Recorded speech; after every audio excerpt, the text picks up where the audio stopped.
on Education. Today we are going to start with CAR Section 2 Series F Part 1. But before that, we are extremely sorry for not uploading videos during this session. Because of few unavoidable reasons, we could not upload videos on time. But from now onwards, we will be uploading all our videos regularly. So coming back to our topic, that is CR Section 2 Series F Part 1. So the subject of this series is registration or deregistration of aircraft. So according to Rule 5 of Aircraft Rules 1937, कोई भी person ना ही assist कर सकता है ना ही fly कर सकता है किसी ऐसे एयरक्राफ्ट को जिसका या तो रजिस्ट्रेशन ना हुआ हो या फिर उसके ऊपर ओनर्स नेम प्लेट नहीं अफिक्स्ड हो या फिर उसको पेंट ना किया गया हो अकॉर्डिंग टू रूल 37।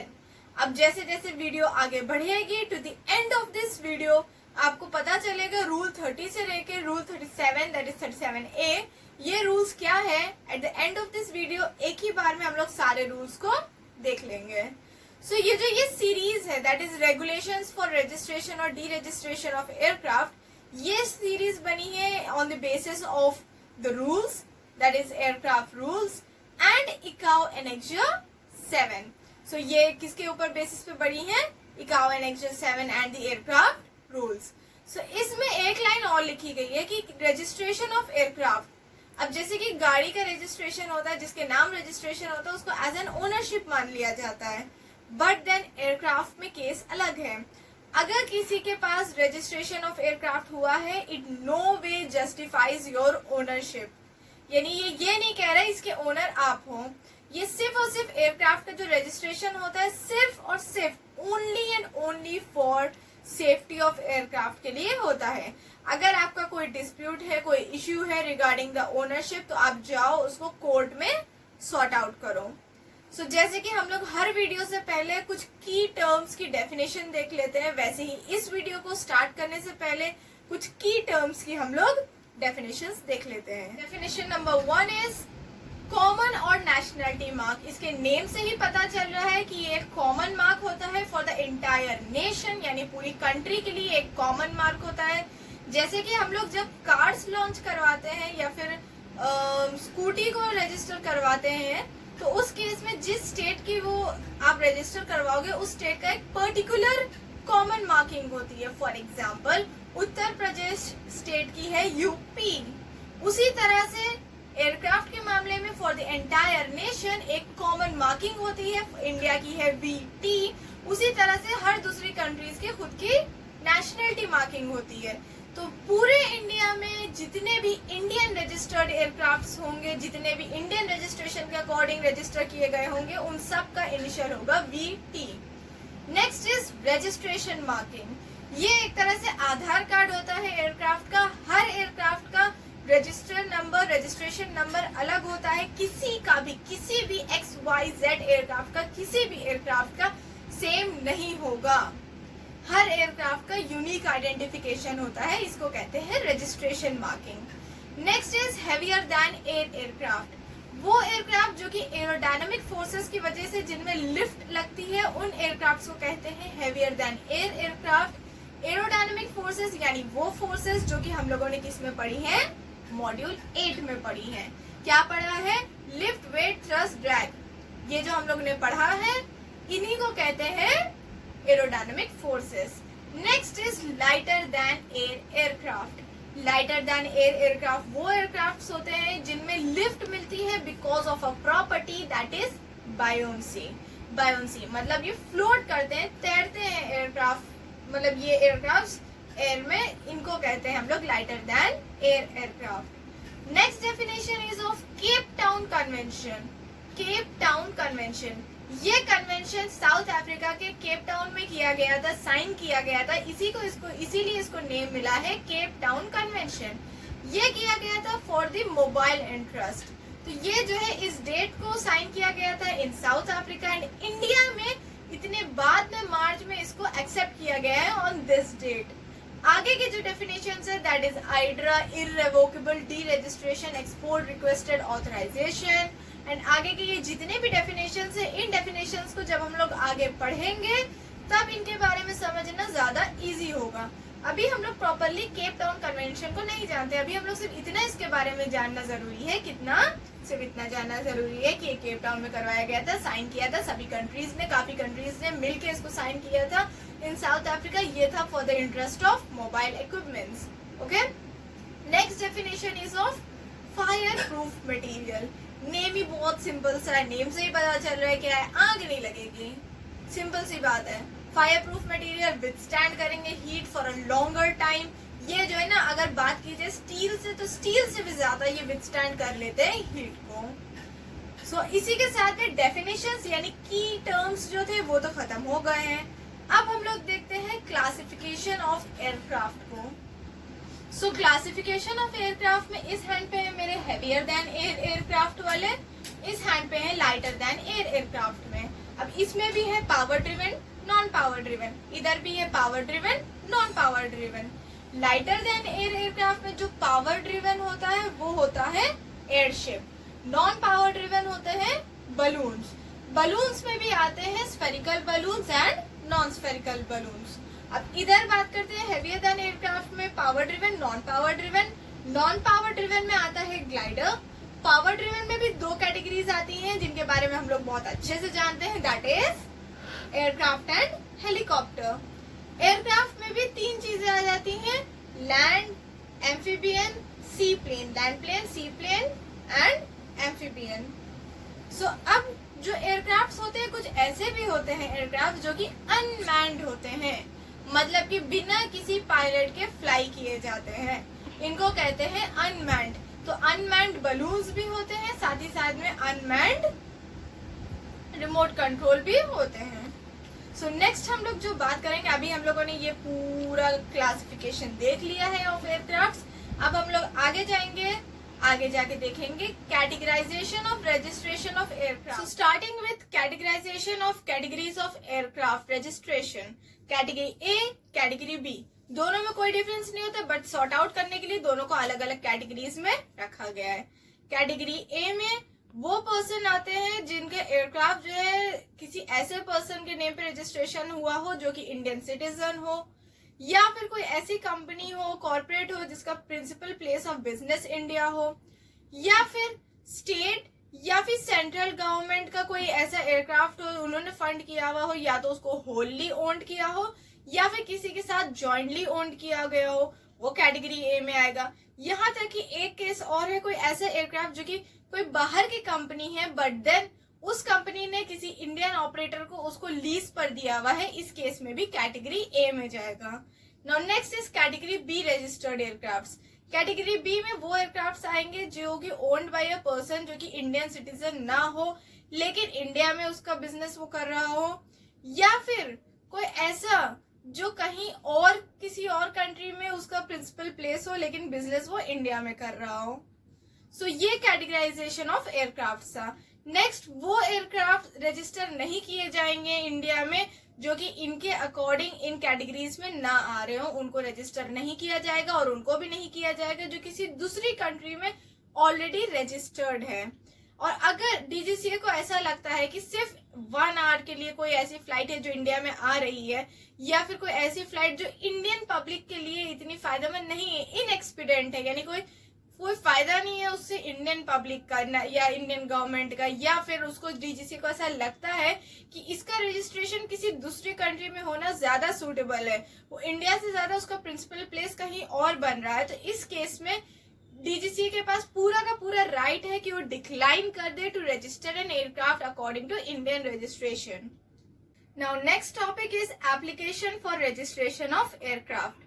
तो किसी भी एयरक्राफ्ट के रजिस्ट्रेशन के लिए अप्लाई किया जाएगा ऑन सीए फॉर्म 28, और विद इन, समझो आज परचेज किया है तो विद इन 5 वर्किंग डेज आपको अप्लाई करना है टू डीजीसीए, और अगर आपने लीज पे लिया है तो फिर within 10 working days apply करना है before expected date of issue of C of R. और ये सभी चीजों के साथ में आपको सीए फॉर्म 28 अप्लाई करना है।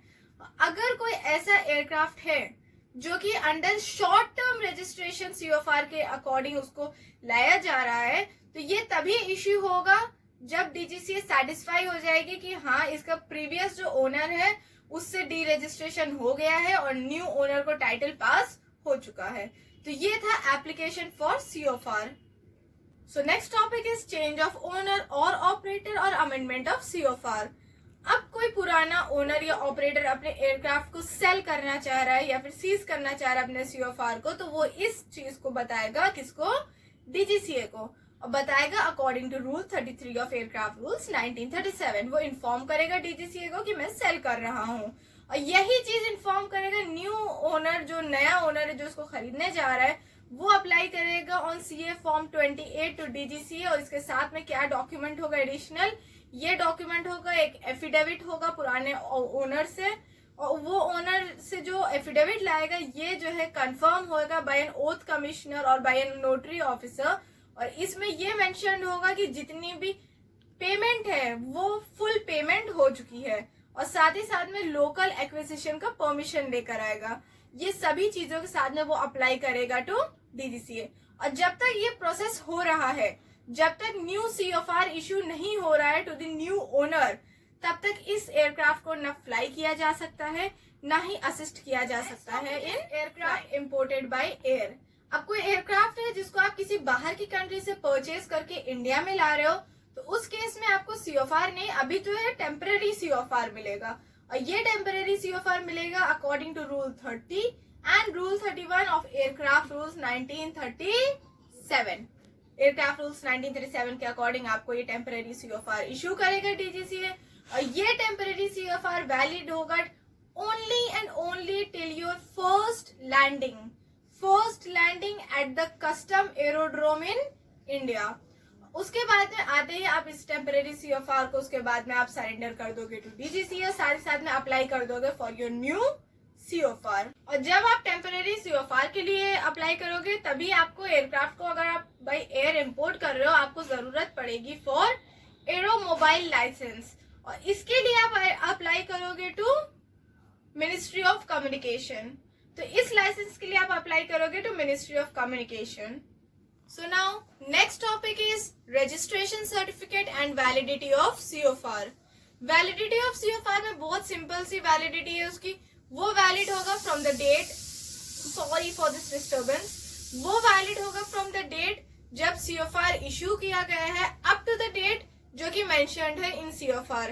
अगर कभी भी वैलिडिटी ऑफ COFR पूछा जाए तो 1 year, 2 year, 5 year, 10 year, infinite कुछ नहीं है इसका आंसर। इसका आंसर है कि validity is mentioned in your COFR। उसके बाद में अब बात करते हैं रजिस्ट्रेशन मार्किंग्स की। तो जब आपके एयरक्राफ्ट को रजिस्ट्रेशन COFR इश्यू हो गया है, तब उसको कॉमन मार्क मिल जाएगी, कॉमन मार्किंग। और कॉमन मार्किंग क्या होगी? VT। उसके बाद में आपको रजिस्ट्रेशन मार्किंग मिल जाएगी, और इस रजिस्ट्रेशन मार्किंग में आपको ऐसे कोड कभी भी नहीं दिए जाएंगे, ऐसे नंबर्स कभी नहीं दिए जाएंगे जो कि इंटरनेशनल सिग्नल्स के साथ में मिक्सअप हो जाए, यानी कंफ्यूजन हो जाए।